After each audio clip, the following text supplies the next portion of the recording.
accidentally worn a dress belonging to my deceased older sister, Gwendolyn Stokes, to a family banquet. Because of that, my husband, Thomas Torres, goes quiet with fury. He then sentences me to a punishment of kneeling in the snow for 3 long hours. The blizzard chills me to the bone. My son, Robin Torres, makes fun of me while hurling snowballs at me. No matter how much you dress up, you'll always be a phony. Don't think you can go around replacing my mommy just because you've changed into her dress. As I stare at Robin's face, which bears some resemblance with mine, I feel my heart breaking. He has no idea that I'm his actual mother. On the year Gwendolyn passed away, Thomas, who drank himself into a stupor, mistook me for her. That night, he kept moaning Gwendolyn's name and whispering sweet nothings to me. That was how I got pregnant with Robin. Thomas has forbidden me from telling anyone the truth. On the other hand, I can't bear to leave my own child alone. So, I begged Thomas repeatedly to let me stay in the Torres residence. During my stay here, Thomas gives me the cold shoulder all the time. Only when he needs to vent his desire does he seek me out. What I didn't expect is that Robin hates my guts as well. Not only does he keep pulling pranks on me from time to time, but he also curses at me. Shameless women like you have no right to stay in my home. Once I grow up, I'll definitely kick you out. Now, I can finally respond to him. Oh, I don't have to wait for you to grow up at all. Tomorrow, I'll pack my things and leave. I no longer want to remain as someone else's replacement and continue living a life of humiliation. This time, I'm going to pursue a life of my own.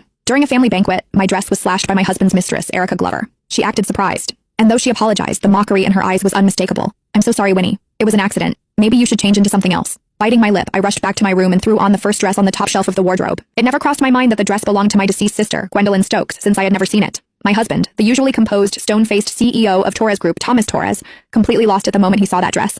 I was forced to change out of Gwendolyn's dress before being made to kneel in the snow for 3 hours straight, in nothing but my torn, ruined dress. The heavy snow was bone-chilling, making it hard to even breathe. After what felt like an eternity, a child's soft voice reached my ears. Who said you could wear my mom's dress? You deserve to freeze to death. I opened my eyes with effort and saw my son, Robin Torres, right in front of me. Suddenly, a huge snowball slammed into my body. The sharp pain knocked me off balance, and I collapsed straight into the snow. No matter what you wear, a fake will always be a fake. Don't think you can replace my mom just because of what you're wearing, Robin shouted while pelting me with more snowballs. Looking at the face that was so similar to mine made my heart ache as if it were being stabbed. Robin didn't know that I was his real biological mother. He had always believed that his birth mother was Gwendolyn. In his eyes, I was just a vicious woman trying to take his real mother's place. A shameless woman like you doesn't deserve to stay in our family, he yelled. When I grow up, I'll kick you out. A burning pain rose in my throat. I struggled to pull myself up, brushing the snow off my body. 5 years ago, I had been on my knees outside this villa for 3 whole days, begging Thomas to let me in just so I could stay by Robin's side and see him a little more. But as I stared at the look of disgust on Robin's face right then, everything I had endured felt utterly meaningless. You don't need to wait until you grow up.